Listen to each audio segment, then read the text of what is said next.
Hello, everybody, and welcome to episode number 59 of the World of Sports podcast. I am your host, Diego Sandoval, and joined with me, as always, is my co-host, Logan Ring. Logan, say what's up to the people. What's up, everybody? We've got a great episode in store for you. We've got our NFL Week 9 picks and predictions. We have MLB season wrap-up and kind of a look ahead into the offseason. We're going to talk about it later, but congratulations to the Atlanta Braves. America's team on defeating the Houston Astros in 6 games in the World Series. I would say 95% of the MLB fan population was happy about that. And then we're going to talk about the NBA and, a couple weeks into the season or almost a month now. I don't know. We're getting 3 weeks. I don't know. Just some storylines that I've noticed. Again, it's very early still, but there are just a couple things that are worth pointing out before we jump right into it. Again, follow us on all of our social media accounts. If you're watching on YouTube, they're linked down below. And if you're listening, head over to Instagram at TWOS podcast. Link in our bio should have all the links out to anything you may need. All right, let's jump right into it with our NFL Week 9 picks. Last week was a rough one for us. A lot of weird outcomes. Just a lot of weird stuff happened in the NFL last week. I went 7-8, so my record is now 84-38 on the season. And Logan, you went 6-9, bringing your record to 81-41. And Yikes. I think it was about time we had a down week. We've been riding a high, and our records are still good. We don't want to, proclaim we're like the best football predictors out there, but we're up there. 84-38 and 81-41, that's good. So hoping for a bounce back week, though. We already both have one win on the week, so that's good. I guess we'll jump right into the Thursday night game. We both picked the Colts over the Jets, and the Colts won that pretty handedly. Not much to talk about there. So we're starting off the week 1-0. It's better than last week. Better than last week when we both picked the Cardinals. Anyways, moving on to the Sunday morning games, we have the Las Vegas Raiders taking the cross-country trip to the New York Giants. Raiders have had another week. Henry Ruggs is now facing, I think it's up to like 50 years in prison. Yikes. Not good. He made a terrible decision. It sucks because I was obviously a big fan of his, and he was just kind of figuring out the type of player that he was going to be. He had a rough rookie year, but I think he was finally hitting his stride, and one bad decision throws it all away. So the Raiders are without Henry Ruggs. That being said, they're just a better team than the Giants. Giants are still banged up. No Saquon still. We'll see if they have most of their top receivers. But I have the Raiders in this one. Yeah, me too. The Raiders have gone through a lot in the last few weeks, but they've still on the field produced well. So I don't expect them to have that much trouble against the Giants. But I guess if they have to have an easy week, this is a good one for it. Yeah. Potential trap, just traveling cross country is always tough for teams, but I think that the discrepancy between these two teams is large enough where it shouldn't have that much of an impact. Yeah. Moving on to a NFC South matchup between the New Orleans Saints and the Atlanta Falcons. Falcons coming off an ugly loss to the Panthers. Saints coming off a very impressive win against the Tampa Bay Buccaneers. Logan, what are your thoughts on this one? Yeah, I have the Saints in this. Who is have they even decided who their quarterback is right now? Well, it was Trevor Simeon last week, but that was mainly because also, if you missed it, Jameis Winston tore his ACL. Yeah. Trevor Simeon started last week, but that was because Taysom Hill is in concussion protocol. I just looked it up, and Trevor Simeon is going to start again. But I think that this Saint, I also have the Saints. They showed last week that their defense is legit against a really good offense. Yeah. And we've talked about it all season. We don't really know how to rank the Saints. Right. And Jameis Winston was a big part of that, which obviously they're going to be a worse team with him out. But I feel like they'll be more consistently just slightly of a lower tier offensively, but their defense is still going to be there.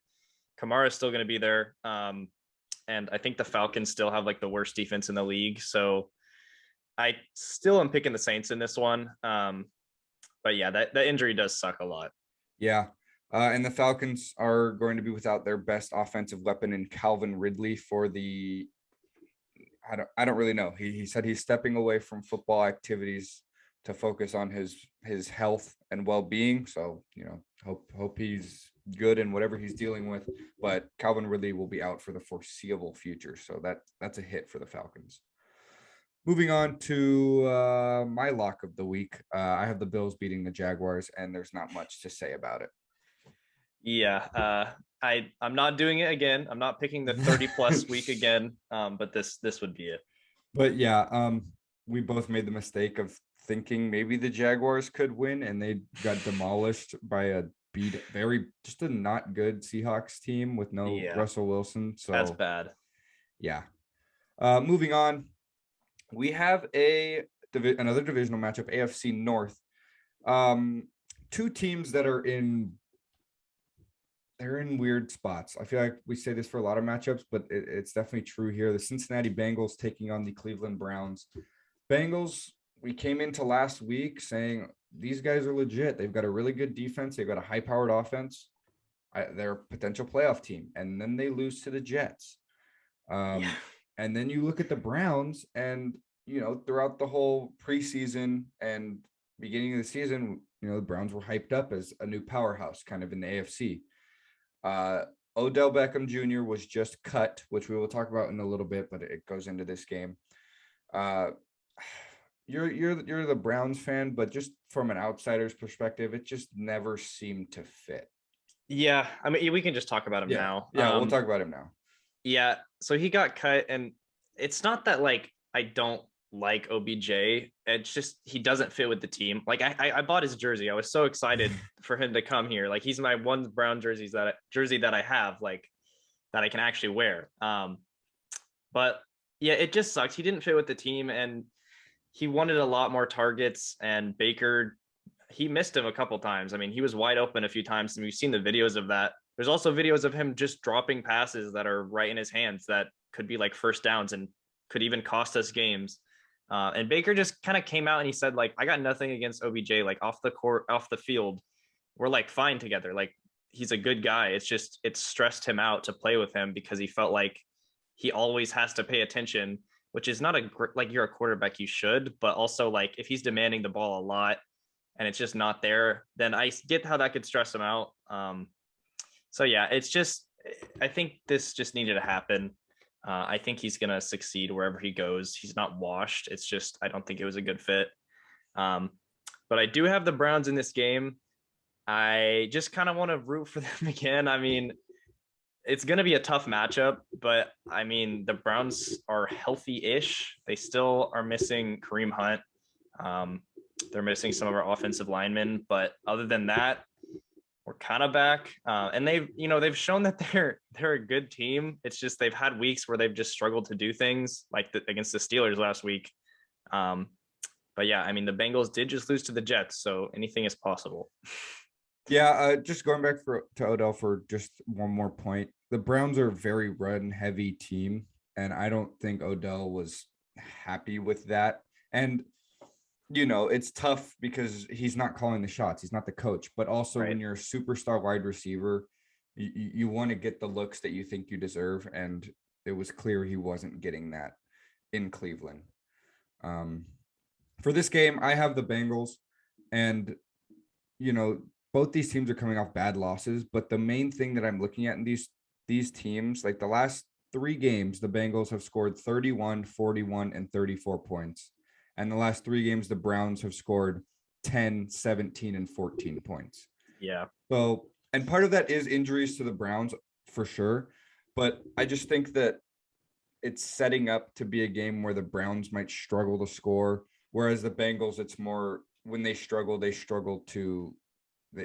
on defense. So we'll see. I think it should be an interesting matchup.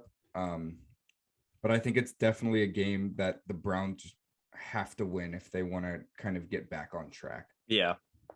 Because if they do win, then they're tied with the Bengals at 5-4. But if they don't, then you have the Bengals at 6-3 and the Browns at 4-5, and that's just not a That's good tough. situation. Moving on, the New England Patriots taking on the Carolina Panthers.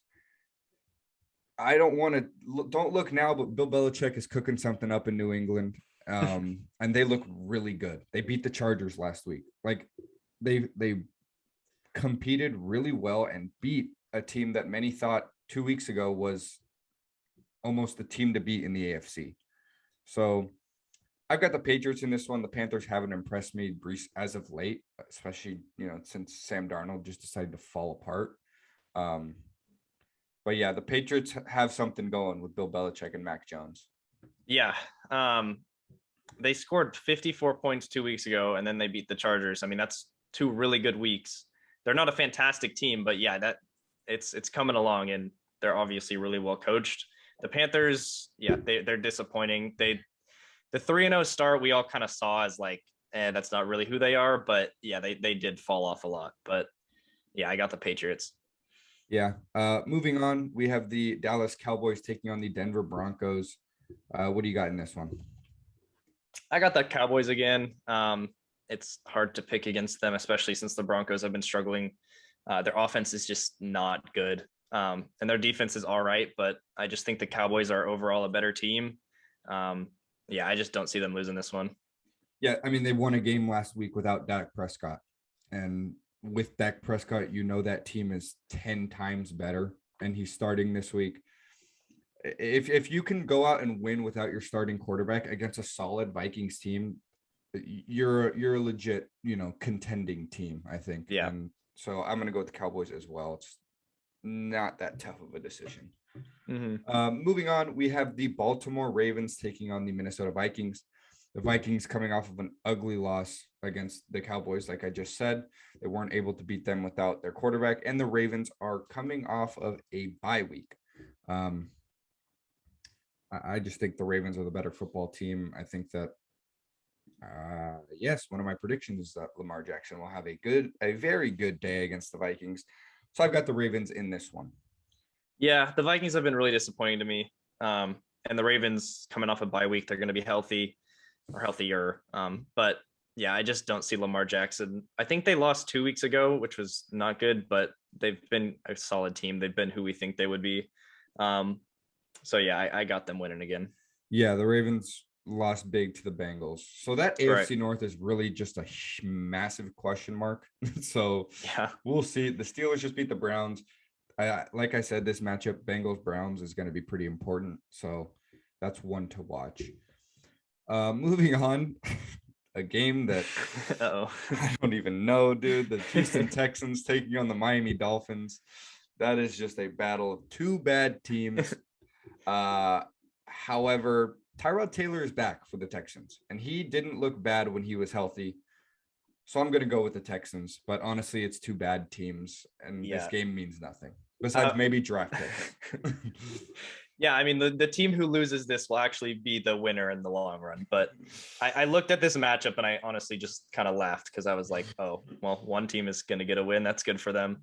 But yeah, I got the Texans too. I picked the Dolphins initially, and then I was just thinking about it, and I don't know. I feel like I trust the Texans more. That doesn't mean they're good. I just feel like they're less bad. But yeah, Tyrod Taylor coming back. I mean, yeah, he's not awful. So there we go. Yeah. Moving on, we have the Philadelphia Eagles taking on the Los Angeles Chargers. Eagles coming off of a big win against the Lions. Chargers are coming off of a tough loss against the Patriots. Chargers have, they were riding high off of wins against the Chiefs, Raiders, Browns. And since then, they've lost to the Ravens and the Patriots in not back-to-back weeks because they had a bye week in between, but back-to-back matchups. Who do you got in this one? Yeah, I still got the Chargers in this one. They've been struggling, but I feel like they're still a team who has a lot of like energy and upside. And I just feel like that they're going to figure it out. I saw what they could be, and that's still kind of what I'm basing it off of right now. And the Eagles just have not impressed me so far.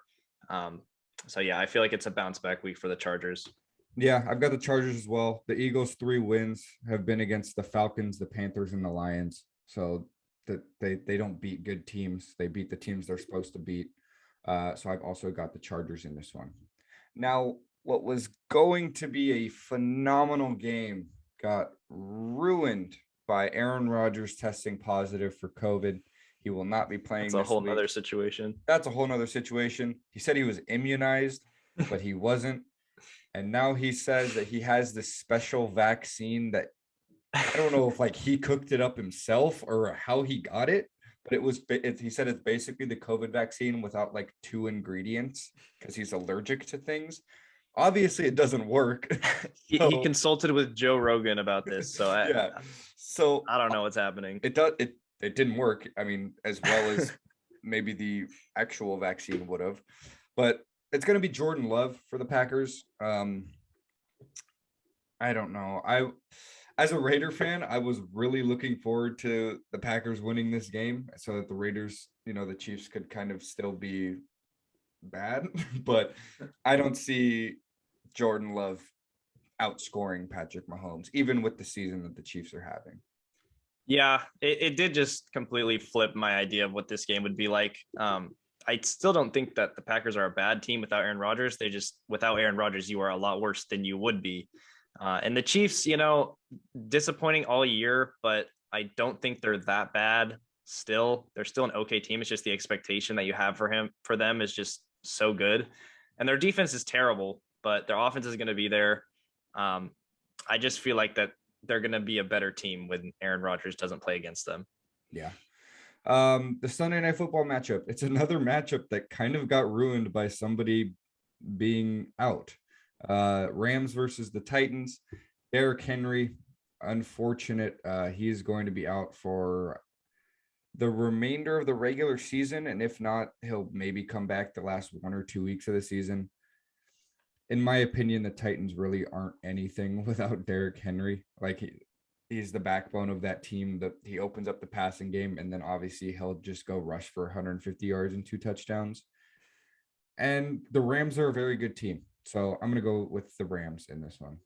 Yeah, it was funny watching First Take where Stephen A. Smith basically just said the Titans are done because, like, I agree. Yeah. It really sucks. It sucks for everyone. Nobody wants to see this. But without Derrick Henry, the Titans are like half the team, if that, of what they would have been.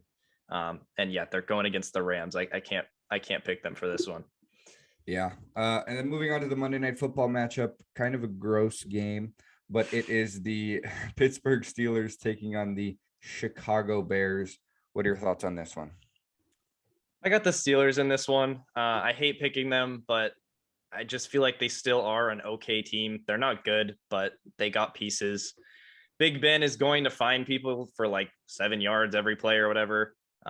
It's just they have a really good defense. The Bears have an okay defense too. It's just their offense has not been there, and whether that's coaching or what, it doesn't really matter. It's just not very good.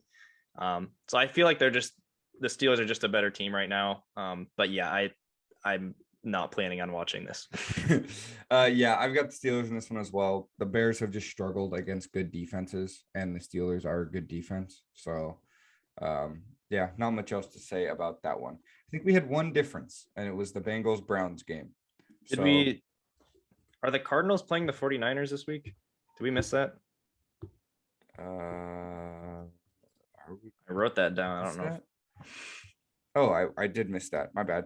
Okay, yeah. Okay, Cardinals. I'm guessing we have, Cardinals. Cardinals 49ers. Yeah, I just skimmed right over it. Yeah, I've got the Cardinals in that one. Yeah, it's not a tough pick, but Kyler Murray's a game time decision, but that's to look out for. But I'm gonna go with the Cardinals. I think he'll play. Yeah, same. Okay, dope. Yeah, our one difference is Bengals, Browns. You have the Browns. I have the Bengals. Bold predictions for this week. I'm going to go first. I hinted at it earlier. I think Lamar Jackson has 400 total yards and 3 touchdowns. Wow. It's a huge game. Total yards, so passing and rushing combined, over the Minnesota Vikings. I just think that the Vikings are a good enough team where they can stay in it offensively to make Lamar Jackson do things. But just I see the Ravens, outscoring them. I'll go with my quarterback pick too. I got Derek Carr. You'll like this one. Going for 350 yards and 3 touchdowns. The Giants defense is terrible. He throws the ball a lot. I feel like he's in for a big game. I know you'll be watching, so let's hope I can get my second bold prediction, maybe. Yeah, I hope it happens, but he has had in the past couple, throughout the season, it's like usually there's 2 to 3 40-yard passes to Henry Ruggs. So, oh, well, but no. Maybe He likes to also spread the wealth a lot, and we have plenty of options. And Derek Carr has just looked really good this year. He likes to throw the ball deep, so I'm sure they're gonna manufacture something. I like it though. I think he's in for a big day. My next bold prediction, I think the Rams will sack Ryan Tannehill 5 times. I think that with a pretty much non-existent run game with no Derrick Henry, they're going to become reliant on the pass, and it's going to be too predictable for a good Rams defense who just added Von Miller, by the way. Like, I think that they come out and this new defense, it's one guy, but to be honest, a guy like Von Miller changes and just the way a defense works. Because guess what? You can't triple team Aaron Donald anymore. Like, hey, there's this guy, Von Miller, too. Like, the Rams are going to be very dangerous on the defensive line. So I think they have 5 sacks against the Titans. I like it. I feel like it's hard to call a defense exciting, but I feel like that defense is going to be exciting to watch. I mean, yeah, when you have the best defensive tackle and the best cornerback, and then a top 10 defensive end, like that's very good. Right. Okay, my second bold prediction. I had to go with the Dolphins and Texans. I'm predicting a awful game where neither team gets to 300 total yards. I'm just planning on them being absolutely atrocious. Neither defense is good. It's just their offense are so bad. But yeah, I'm hoping for a bunch of punts in this one. See, that's the thing about that game. It could be like exactly what you're predicting, but then it also could be like both teams just go so ham for like 600 yards each. So that'll be. We'll see. It's not going to be a fun game to watch, but it could end up being either just the worst game ever or this crazy 60-50 game. So I like it. I think it'll be better than me predicting the Jets to not score 10 and then they beat the Bengals. So they dropped like 33 on the Bengals head. I'm still happy about it though. Yeah, those are our picks and predictions for week 9. Hopefully it goes better than last week. I think it will. You are 3 games behind me, so you can gain a game this week or you can lose a game this week. Yeah, my record is good. That's what I'm going off of. That's all I care about. All right, moving on to the MLB. The season ended since the last podcast episode. The Atlanta Braves won the World Series. Congratulations. Jorge Soler was the World Series MVP. Well deserved. He had 3 really big home runs and was just he's probably the most powerful leadoff hitter in the MLB. It's like him, and when the Red Sox put Kyle Schwarber at leadoff, it's just like, okay, this guy's gonna hit a home run to lead off. It's weird, but it works. Yeah. What we wanted to talk about though, this season was, I think, one of the better MLB seasons in a while. The league is gaining a lot of traction, which is phenomenal to see. We've talked about it before, but just there are so many young rising stars that are going to be in this game for a while, and MLB is on the come up. But we're going to be talking about teams to watch this offseason. There's a lot of moving parts. I think this is going to be a very busy offseason for a lot of teams, a lot of free agents, possible trades, although there haven't been many trade rumors recently. But I'll start off with the Los Angeles Dodgers. And part of it is because I know a lot about them, but also they're a very high profile team that's going to have to make a lot of decisions this offseason. Just to list off, Corey Seager is a free agent. Chris Taylor is a free agent. Kenley Jansen is a free agent. Max Scherzer is a free agent. Clayton Kershaw is a free agent. Joe Kelly is a free agent. Corey Knebel is a free agent. And I think that's all. So it's a lot. That's all. Yeah, that's a lot. If I am the Dodgers, I do my absolute best to bring back Chris Taylor. I think he is so valuable to the team. Obviously, he produces, but just the fact that he can play 7 positions on the field, like that you can't put a price tag on that. So I think you do as much as you can to bring him back. And I'm a big Kenley Jansen fan, but also I'm not going to be surprised if he is gone, just because the Dodgers have Blake Trinan, Brusdar Graterol. And I don't see a situation where Clayton Kershaw leaves. I think he's at a point in his career. He was hurt at the end of this season. He's been really hurt the past couple of years. I think he's in a position where he's either going to retire or come back for not a lot of money. Right. And then the last guy, or there's 2 more guys, but what do you think about those 3 guys I kind of just listed off? Yeah. It would be nice to keep all of them. I mean, every single player you named, it's just a lot of money. So it's a lot of decisions you have to make. I think Chris Taylor, I mean, first of all, Clayton Kershaw is a great pitcher. I feel like at this point in his career, on the field, he's still very good. He is injury prone, obviously. He's getting up there in age, but he's just so valuable to the team where it's like, I mean, you should really try to keep him. But Chris Taylor is just, like you said, like he can play anywhere. He's like a Draymond Green type where it's like, if you're missing him, I think it'll be really bad for your, not bad, but like he adds a lot. Yeah. And I feel like he would want to stay, but at the same time, a team is going to pay him a lot of money if he wants to leave. That can go for a lot of these guys, but I don't know. I feel like the Dodgers culture makes players want to stay just because like it's a great team. They seem like they all get along. It's obviously a very well run organization. So yeah, I mean, it would be great to keep them all. It just doesn't seem realistic to keep every single one. But we'll see. Maybe it'll happen. Yeah, and then the 2 names, the two big dogs, I think, that are going to get the most money out of the Dodgers free agents, and that's Corey Seager and Max Scherzer.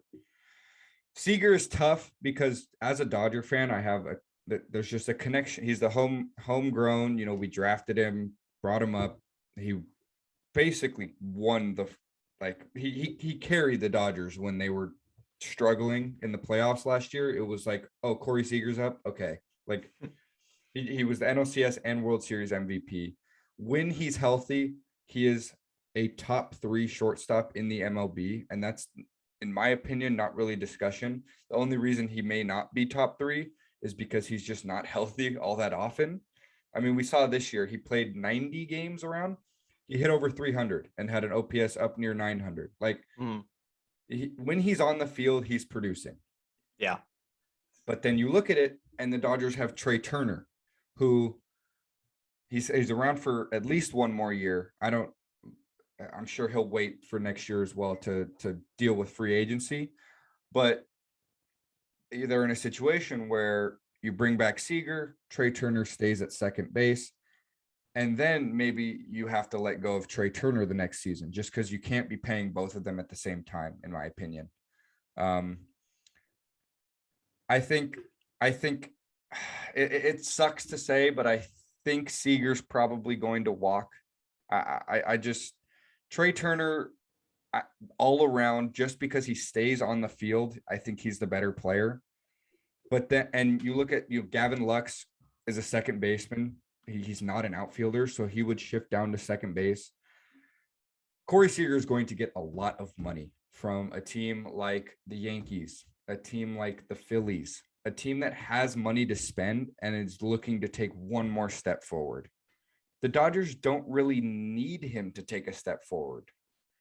And I don't know, just everything is, I hate to say it, but everything's kind of lining up for him to leave. Right. Even though he did say he wants to stay. But the bottom line is, how much will he value money? Right. And if you have a thing lined up where it's like, oh, 11 years, 300 million somewhere else, or the Dodgers are offering me like 80 million for 3 years or something. Yeah. Like, yeah, you'd love to stay, but like that is a lot of money. So yeah, I could definitely see that happening. It's a good problem to have for the Dodgers where they can replace everything. Like any situation, they're going to be fine. It's just obviously it can be a better situation if everybody comes back. Um, but yeah, they have a lot of decisions to make. I think they're going to spend money if they can. It's just other teams are going to be able to spend more money on certain players. So yeah, we'll see what happens. And then the final name, just before we move on, Max Yeah, Scherzer. Um, I think he comes back. I think he liked being on the Dodgers. I think he's going to get paid a lot of money. And I think if the Dodgers are going to shell out for somebody, it's going to be Max Scherzer, because I think they would much rather pay a lot of money for someone to come back than pay a lot of money for someone to come in. It's like from another team. That just is the logical thing to do. And if he does do that, and say Clayton Kershaw comes back on a lower type of contract, which I think he would, the Dodgers rotation next year is Max Scherzer, Walker Buehler, Julio Urias, Dustin May, Clayton Kershaw, maybe Trevor Bauer. So that's very good. But again, two of those guys are free agents. One of them has an asterisk depending on his legal endeavors. But I think the Dodgers, if they're going to shell out for somebody, it's got to be Max Scherzer. yeah, I think I agree with that, and I think that's exact. I don't know why they wouldn't do that. I got no reason to believe where he wouldn't want to stay, and they're going to give him a ton of money. He's already won a championship. I mean, it's not like going to the Dodgers is like, if you want to win another championship, it's a pretty good idea. So yeah, if he's got the money, he gets to stay in California, stay on the same team that he's already at least somewhat familiar with. Well, yeah, and you think about it, free agency, it's okay, you get to pick the team you want to go to.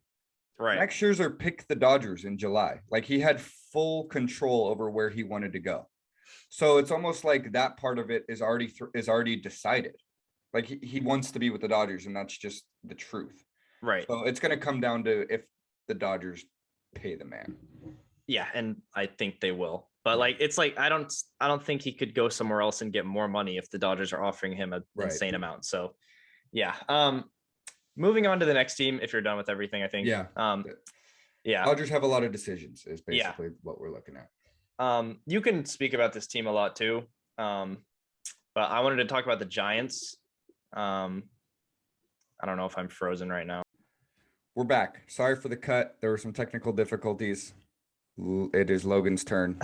What's a team to watch this offseason in the MLB?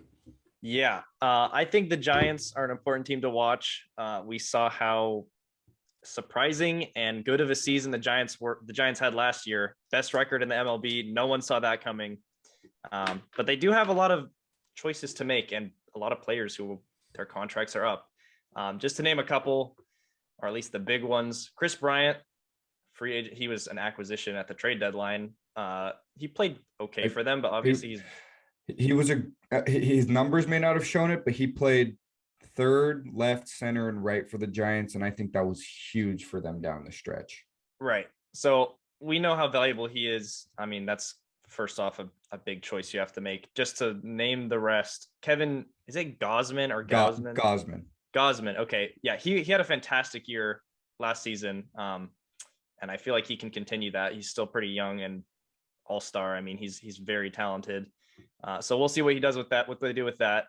Brandon Belt, whose counting numbers are solid, but really just he's like the captain of the team, as they would say, and he's just so valuable to them. I don't know how much money he would get elsewhere. It seems like they would probably bring him back just because he's kind of that culture of that team. But that's still, if they lose him, that's a very big deal. But yeah, I mean, I'm sure there's a bunch of small ones, but those three ones right there are pretty big. Could start off with Chris Bryant. I mean, I didn't really hear a ton about him, honestly, the entire year. After they acquired him, he kind of just produced at the numbers they thought he would, which maybe it was a little bit down, but like it was nothing to worry about. But yeah, like you said, he's very good just to kind of place in like 4 or 5 different spots on the field, and that's really valuable. He's a very good offensive player too. I think the Giants, like, he was perfect for them. Honestly, you could put him wherever and he's going to produce in that position. I don't really know what to think about this free agency for him. I think he could get paid, but I don't know. I think he wants to win again, honestly, and I feel like the Giants are a solid team for that. I don't know if they overachieved last season because that was a really, really tough thing to replicate if they do it again. But if they keep their entire team, I don't see why it's not possible. And yeah, he's a very big part of that team. So I don't know. Do you have any ideas about that? Yeah, I think there's going to be a market for Chris Bryant for sure, just because he's so valuable in the fact that he can play 5 positions. I think the Mets are a team that might pay a lot of money for him, which they're the Mets, but the Giants are in a position where they were a rebuilding team and they came out of nowhere and did really well this year. And so now they're forced to make this decision with, okay, should we continue on the same path that we were on for the past 3 off seasons that basically was setting us up for a couple years down the line? Or do we say, whoa, this team was really good, let's keep the core and add to it? Right. So that's going to be a big decision. And I think it all starts with what they do with Chris Bryant. I think if they pay him, I think that's a sign of, all right, they're back to trying to be a competitor. But if they let him walk, that might be a sign of them saying, no, we're going to stick to our guns of getting younger and kind of stay in the almost rebuilding mode despite the year that they had. Right. You didn't mention it. Buster Posey retired, and he is the Giants. He is the heart and soul of the Giants. It's going to be super weird to see the Giants without him. They do have Joey Bart, who is the top catching prospect in the MLB, right behind him. I'm assuming he'll get called up for next season. He's very good. So they shouldn't miss a beat there in terms of production, but just in terms of the Giants as a team, they're definitely going to be missing Buster Posey. Yeah, that was unexpected for me, at least. I didn't know that. I was surprised. Yeah, I thought he would have at least like said it before the season, like a lot of players say. Like I think Molina is saying it for next season, like this is his last one, because then you can get that, like, I don't know, the cheers and stuff from all the stadiums where he's been to. Like nobody dislikes Buster Posey. But yeah, I mean, the Giants do have a lot to choose. I feel like this is what everybody kind of dreams of when they're rebuilding, is just like to be able to win so many games where it's unexpected. But also it does put you in a weird situation because it's like we had this timeline and now it's way earlier than we thought. So is this going to be a free agent destination? Maybe. I don't know. Are they going to pay players? It's all up to them, and they can go different directions. So yeah, we'll see what happens, but that's why they're a team to watch out for, because it's like, I don't really know. Like the Dodgers are like, they have a bunch of decisions, but like we have a pretty good idea of what they're going to want to do at least. The Giants, I don't really know. But yeah, the Kevin Gausman. Yes, he's 30. I think he can get a pretty big contract. Yeah. And he kind of, I don't know if it's a bold prediction, but I'll throw it out there. I think that he signs with the Angels. Okay. Yeah, I could see it happening too. I saw some stuff for Max Scherzer signing with the Angels. The Angels love paying people a lot of money and still not winning. They love paying old people a lot of money for a long time. So we'll see. But yeah, he kind of came out of nowhere and then produced consistently very well. So yeah, we'll see if the Giants are the team that pays him, but he's going to get paid. But yeah, I just wanted to talk about them because I don't know what's going to happen, but they're going to go a direction that is going to be one of 2 very different ways. Yeah, it's going to be interesting for the Giants. A team we're not talking about, this the third NLS team in there. The Padres have a lot of decisions to make after a very disappointing season. We're not going to talk about them. Might talk about them later, but just they've got a lot to figure out as well. Moving to the American League teams, I'm going to go with the Oakland Athletics for 2 reasons. One, the A's disappointed last year. I feel like they all, for the past 4 seasons, The Astros have always been good, but also the A's have always given them trouble, and either won the division or been a wild card team right behind the Astros. And this year, they didn't really give many teams a lot of trouble. They were solid, but not. I mean, they were third in their division, behind the Astros and the Mariners. Now they're losing probably their best player from last year in Starling Marte. I mean, they could re-sign him, but just they're the A's. They don't spend a lot of money. But the main reason why I think they're a team to watch is I think that this offseason could be the one where they announce that they're leaving Oakland. I think Oakland just doesn't like to pay for a lot of things. We saw it with the Raiders. They said, "Hey, we want a new stadium." City of Oakland said no, and the Raiders said, "All right, later," basically.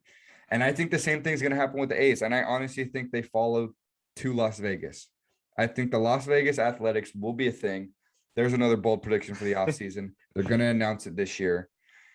MLB has to start expanding. It's not an expansion, but it is a jump into a big market where I think it will allow the Athletics to be a team that is a destination for free agents.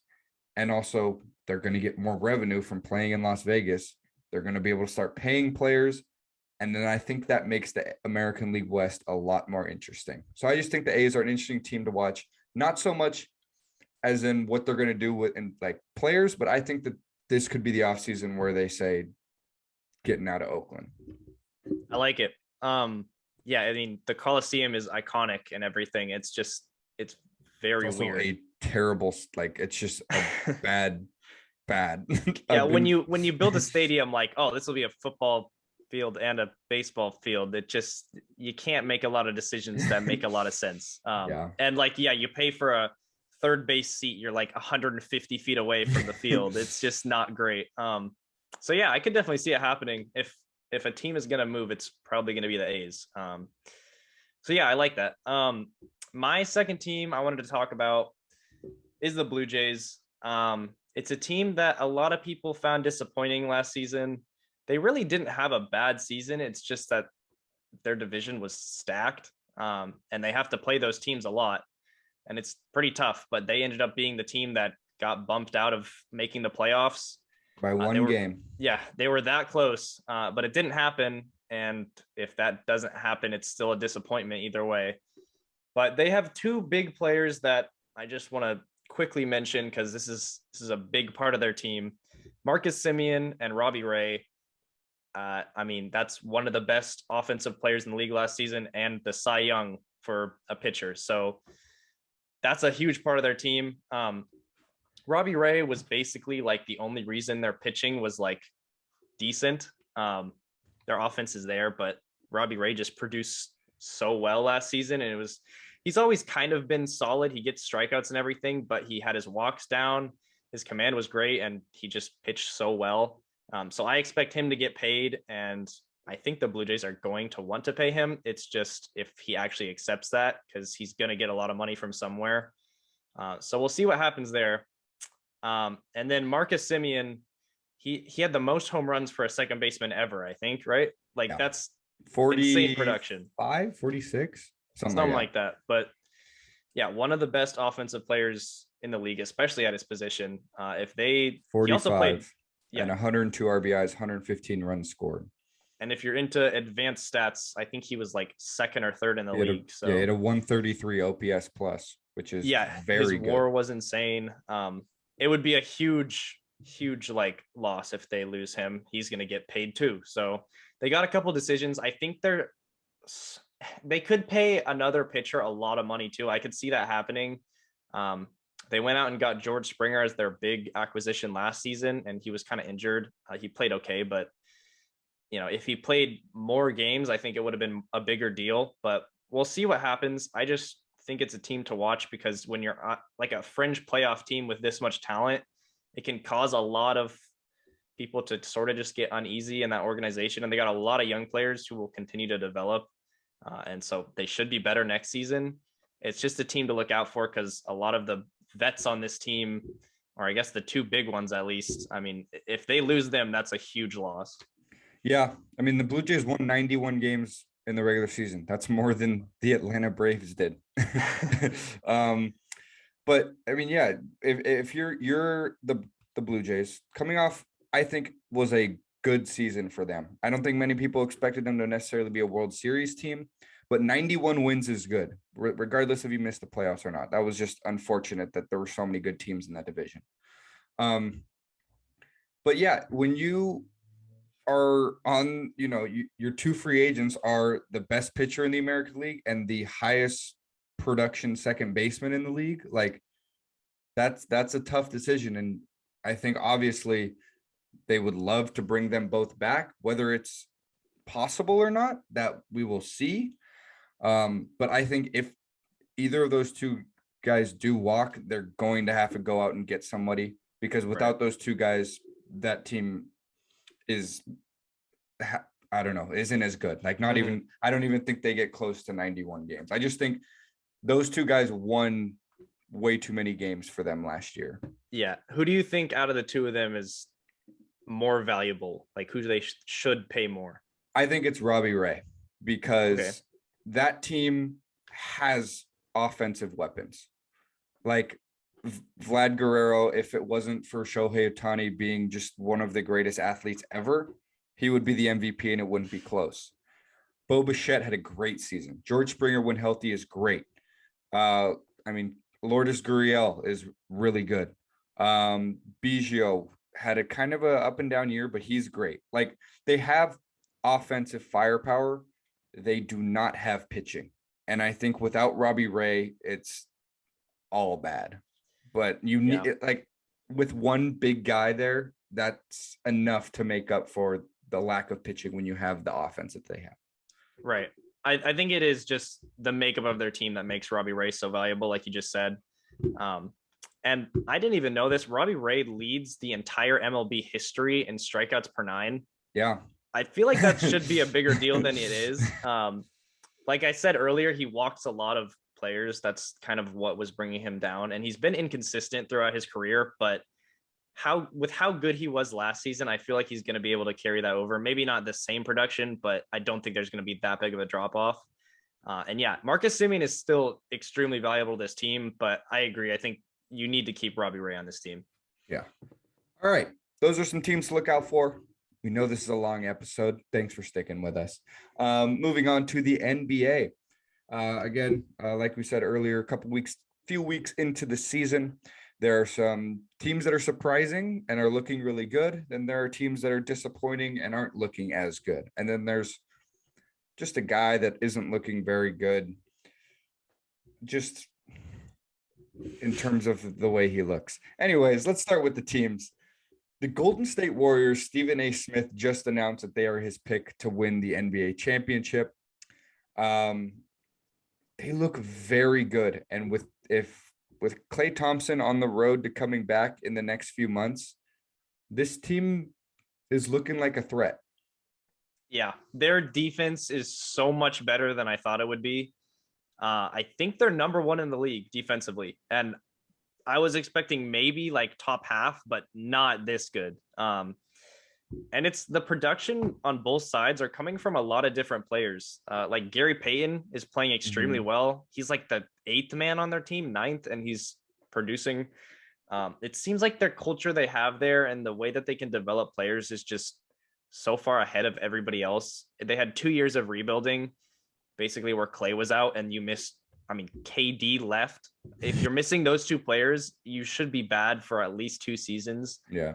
You should be bad for a long time, a lot longer than 2 seasons. But the Warriors have something, man. And I kind of didn't believe in them to start. And I think the 7-1 record, I don't know if I think they're going to be a great team. I don't know if they're going to be top of the conference the entire year. But if you're getting Klay Thompson back, I don't see why you wouldn't pick them as at least like a finals contender, which I wouldn't have said at the start of the year, honestly. And we still don't know what we're going to get from Klay.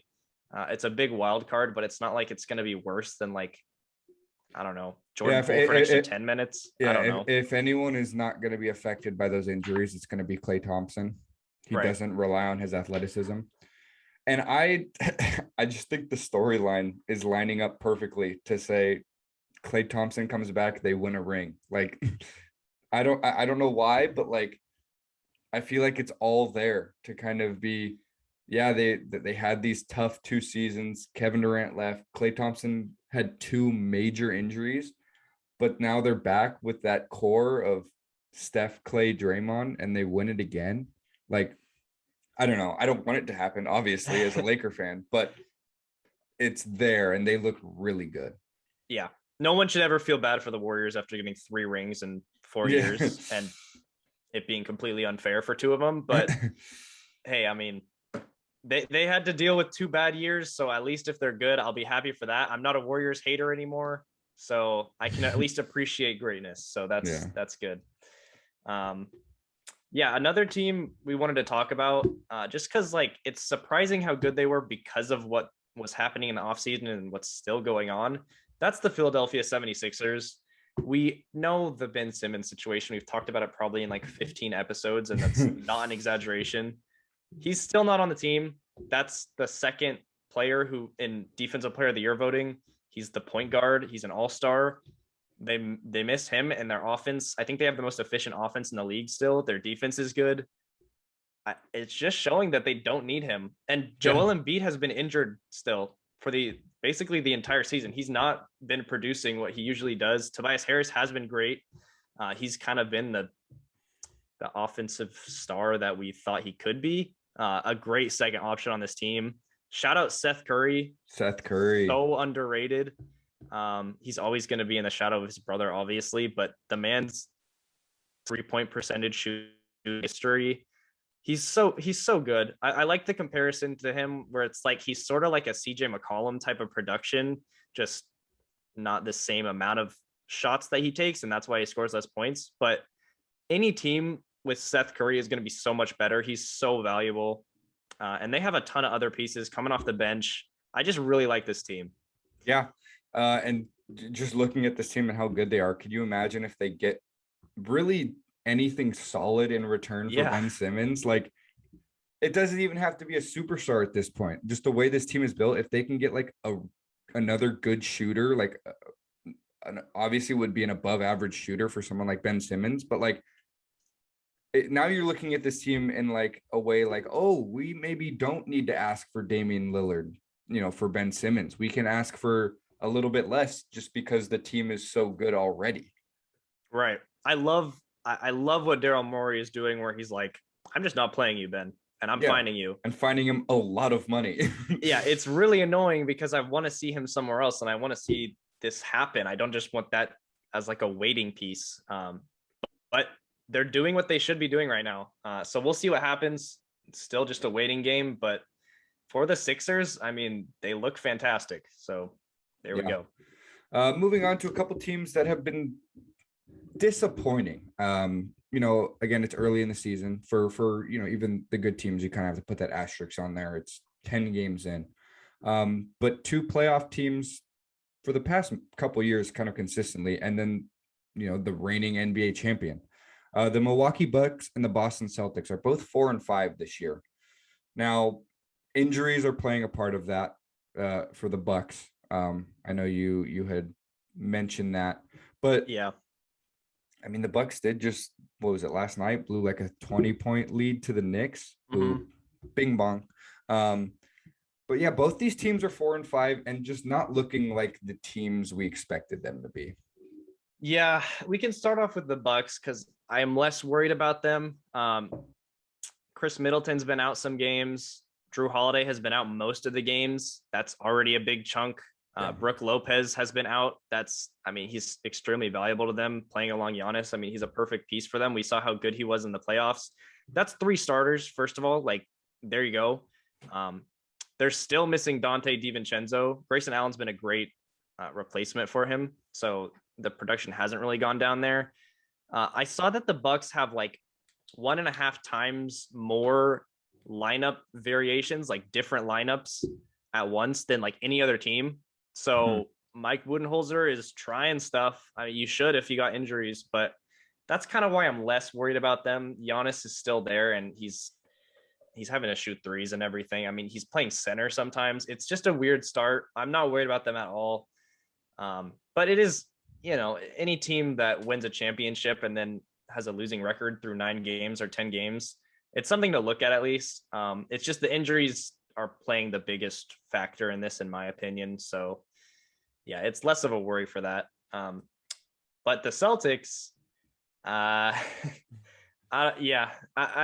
it's just a weird, I don't know what it is about this construction of this team. Like 3 or 4 years ago, they were the up and coming team. They made the conference finals with a rookie, Jason Tatum. He dunked on LeBron. They took him to 7. LeBron was like the leading scorer of that series, and the Cavs' next leading scorer had like 11 points. So, I mean, it's fine. They played very well to get to the conference finals in game 7. But since then, it's just kind of been disappointing every year. And this year, Tatum's been bad to start, like really bad. There's been drama. Marcus Smart is saying like the 2 stars need to pass the ball more. I wish he said that in closed doors, because coming out to the media like that's a little weird. But hey, I mean, we'll see what happens. It looks like the chemistry is like fine off the court, at least. It doesn't seem like there's drama from that, but just on the court, they just don't look like they fit right now at all. Jaylen Brown has looked really good. He's kind of been the shining light on this team. Yeah. I mean, 8 games, so there's that, but 25 points on almost 50% shooting. Like he's having a good start to the season. But yeah, it seems like this team doesn't have it all figured out quite yet. And that's not to say they won't at some point. Again, it's still early, but it does still seem like they need to kind of work out how this team is going to play this year. Right. And it's like, it's sad because some of the Celtics fans even have been like turning against Jason Tatum. And it's weird because it's like you expect this player who's 23 years old to just produce at an MVP level at this point. You picked him for MVP. Yeah. A lot of people did. And I mean, maybe he'll get back there. I don't think he's going to have this bad of a season, obviously. But it's just sad when a player struggles. Like even Luka's sort of doing it, where it's just like his production isn't going higher. Mm-hmm. It seems like everybody in their career is going to go through some type of phase like this. And he's just shooting and he keeps shooting. And I think it'll eventually work out. But there has been some ugly games so far this year where he's shooting like 20% from the field. Yeah. And that's just it's not going to help your team when you're doing that. And I do kind of agree with Marcus Smart. Like they need to find open players and they need to get the ball moving a little bit more. Jaylen Brown's doing the same thing, but very efficiently. So like you said, like he's been the shining spot in this team. But yeah, it's, I don't know if it's roster construction or what, but they've just been really disappointing. Yeah. And then, like I said, that's kind of the thing you have to think about is it's 10 games into the season. At some point, law of averages kind of happens and it's like, okay, everything's kind of starting to happen how we thought it was going to happen. But every once in a while, there is just a surprise where it's just like, oh my God, why is this happening? So those 2 teams are just ones to look at and pay attention to a bit closer this season as it moves on. And the last thing we want to talk about is the situation with Zion Williamson and the Pelicans. The Pelicans are currently 1-9. They are the worst team in the NBA. Zion Williamson has not yet played due to an injury. I think a couple days ago, a report came out that I think he's going to be reevaluated in like 2 more weeks. So he's still out for a decent amount of time. And when he's shown up to games, people have noticed that he gained a considerable amount of weight in the offseason. Like, I think the reports are that he's coming in at over 300 pounds right now. Yeah. And that's like, I was looking at it the other day. He is 6'6", I think. I think so. 6'6". Put him at 305 or something. I think it's even more than that now, but yeah. Or like 315, I think is what I saw. Shaq is 7'1", and in his playing day, he was like 320. Zion Williamson is 7 inches shorter than Shaq and just 7 pounds lighter. Yeah. This is not yes, okay, we've never seen anybody like Zion in the NBA's history. just the way he's built, the way he plays the game. But it's at a point right now where it is not healthy and he isn't going to be able to last very long. Yeah, that's what I'm concerned about. It's not like, oh, look at how fat Zion is. Haha. Like, no, it's like it's not even that, it's not even funny. Like, yeah, it's a genuine concern about injury. I don't care about health. I mean, he can do what he wants. He can make those choices, but I'm talking about like injury. The way he plays the game, he's going to get injured very easily like this. He already is very injury prone. I think he's averaging like 40 games in his first 2 seasons. He had a somewhat healthy season last year, but still wasn't great.